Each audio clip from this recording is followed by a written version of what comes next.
RAC ടെക്കിൻ്റെ പുതിയൊരു വീഡിയോയിലേക്ക് എല്ലാവർക്കും സ്വാഗതം. ഇന്നത്തെ വീഡിയോയിൽ ഒരു സ്പ്ലിറ്റ് AC യൂണിവേഴ്സൽ PCB ആണ് നമ്മൾ പരിചയപ്പെടാൻ പോകുന്നത്. ഇതൊരു 1.5 ടൺ നോൺ ഇൻവേർട്ടർ സ്പ്ലിറ്റ് ACയുടെ യൂണിവേഴ്സൽ PCB ആണ്. 1500 രൂപയാണ് ഇതിൻ്റെ മാർക്കറ്റിലെ വില വരുന്നത്. വേവ്സ് എന്നാണ് അതിൻ്റെ കമ്പനിയുടെ പേര്. അപ്പോൾ അതിൽ കുറച്ച് കാര്യങ്ങൾ അവർ എഴുതിയിട്ടുണ്ട്. High quality, full function, economic model, കൂടാതെ ഡബിൾ സെൻസേഴ്സ്. അത് എല്ലാ സ്പ്ലിറ്റ് AC PCBയിലും ഡബിൾ സെൻസർ ഉള്ളതാണ്. പിന്നെ auto restart function, outdoor fan controlled independently, അതായത് ഔട്ട്ഡോറിൻ്റെ ഫാൻ നമുക്ക് വേണമെങ്കിൽ ഇൻഡിപെൻഡൻ്റ് ആയിട്ട് കൺട്രോൾ ചെയ്യാം.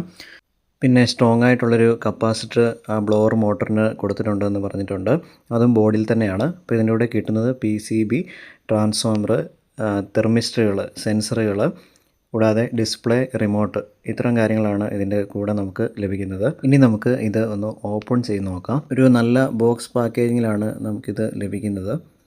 അപ്പോൾ ഇത് ഓപ്പൺ ചെയ്ത് കഴിയുമ്പോൾ നമുക്കതിൽ പൈപ്പ് സെൻസർ, പിന്നെ റൂം ടെമ്പറേച്ചർ സെൻസർ എന്നിവ നമുക്ക് കാണാൻ പറ്റും. അത്യാവശ്യം വലിയ കുഴപ്പമില്ലാത്ത ക്വാളിറ്റിയാണ് അതിനുള്ളത്. അപ്പോൾ ഈ കാണിച്ചിരിക്കുന്നത് പൈപ്പ് സെൻസറാണ്. ഇത് ഇവാപ്പറേറ്റർ കോയിലിൻ്റെ ടെമ്പറേച്ചർ സെൻസ് ചെയ്യാൻ വേണ്ടിയുള്ള സെൻസറാണ്.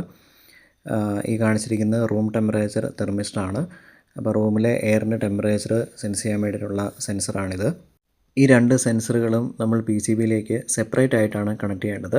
അപ്പോൾ അതിൻ്റെ കണക്ടറുകൾക്കും സോക്കറ്റുകൾക്കും വെള്ള, ചുവപ്പ് എന്നീ കളറുകൾ കൊടുത്തിട്ടുണ്ട്. ഇതാണ് മെയിൻ PCB എന്ന് പറയുന്നത്. അപ്പോൾ അതിൻ്റെ കൂടെ തന്നെ നമുക്ക് റിമോട്ടിൻ്റെ റിസീവറും ഡിസ്പ്ലേയും കൂടെയുള്ള ഒരു ചെറിയ ബോക്സും കൂടെ ഉണ്ട്. ഇത് നമ്മൾ ഇൻസ്റ്റാൾ ചെയ്യുന്ന സമയത്ത് ഇൻഡോർ യൂണിറ്റിൻ്റെ മുൻഭാഗത്താണ് ഒട്ടിച്ച് വയ്ക്കേണ്ടത്. അപ്പോൾ അതിൻ്റെ കൂടെ ഡിസ്പ്ലേ, റിമോട്ടിൻ്റെ റിസീവർ, കൂടാതെ LED ഇൻഡിക്കേറ്റർ, പുഷ് ബട്ടൺ എന്നിവയാണ് ഉള്ളത്. ഇതാണ് ഇതിൻ്റെ കൂടെയുള്ള റിമോട്ട്. നിലവിൽ ഇപ്പോൾ ഇതിൽ ബാറ്ററി ഇല്ല. ഇതിൻ്റെ കൂടെ ലഭിക്കുന്ന ഒരു സ്റ്റെപ്പ് ഡൗൺ ട്രാൻസ്ഫോമറാണ് ഇവിടെ കാണിച്ചിരിക്കുന്നത്. ഇതിൻ്റെ സ്പെസിഫിക്കേഷൻ എന്ന് പറയുന്നത് 12 വോൾട്ട് 0.3 ആംപിയർ ആണ്.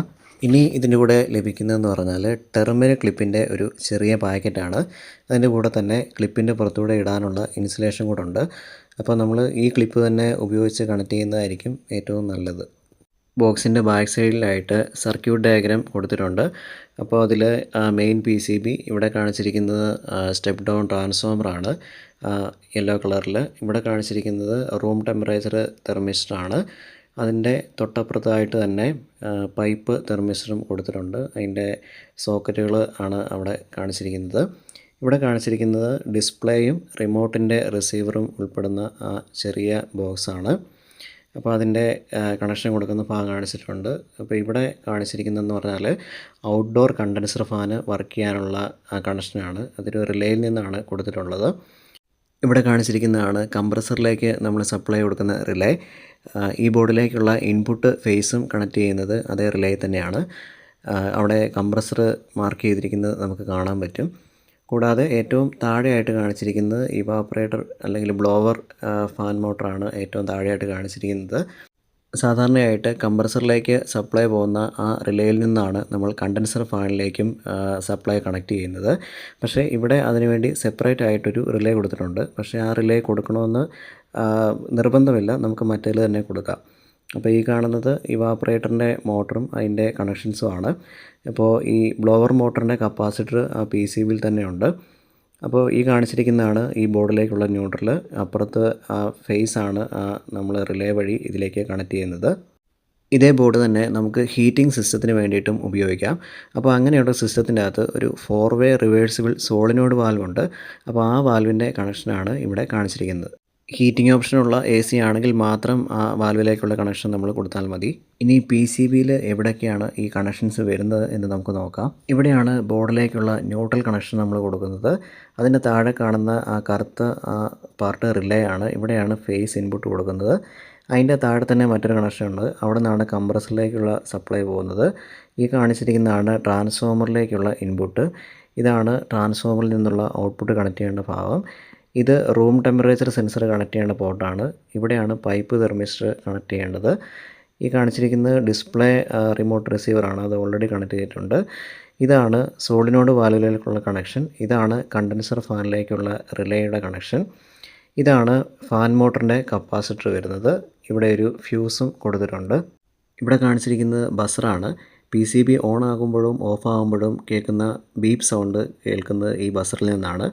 അതിന് താഴെ നമുക്ക് സ്വീപ്പ് മോട്ടർ കണക്ട് ചെയ്യാനുള്ള 2 കണക്ഷൻസ് കാണാം. ഇനി ഈ ബോർഡിൻ്റെ ഏറ്റവും പ്രധാനപ്പെട്ട ഒരു കമ്പോണൻ്റാണ്. ഇതാണ് ഒരു പ്രോഗ്രാം ചെയ്തിരിക്കുന്ന ഇൻ്റഗ്രേറ്റഡ് സർക്യൂട്ട് ചിപ്പ്. അപ്പോൾ ഈ ബോർഡ് പ്രവർത്തിക്കാൻ ആവശ്യമായിട്ടുള്ള പ്രോഗ്രാംസ് എല്ലാം ഫ്ലാഷ് ചെയ്തിരിക്കുന്നത് ഈ IC ചിപ്പിലാണ്. ഈ PCBയിലെ ഫോട്ടോയിൽ പച്ച കളറിലും മഞ്ഞ കളറിലും 2 റൗണ്ട് മാർക്ക് ചെയ്തിട്ടുണ്ട്.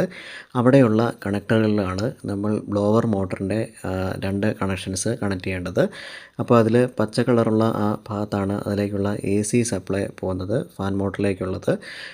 മഞ്ഞ കളറിൽ വരച്ചിരിക്കുന്ന ആ ഭാഗത്തുള്ള കണക്ടറിലാണ് ആ ഫാനിലേക്കുള്ള പോസിറ്റീവ് നെഗറ്റീവ് കണക്ഷൻസ് നമ്മളതിലേക്ക് കൊടുക്കുന്നത്. അപ്പോൾ ഈ PCBയെ പറ്റി എല്ലാവർക്കും വ്യക്തമായിട്ട് ഒരു ധാരണ ഉണ്ടായെന്ന് വിചാരിക്കുന്നു.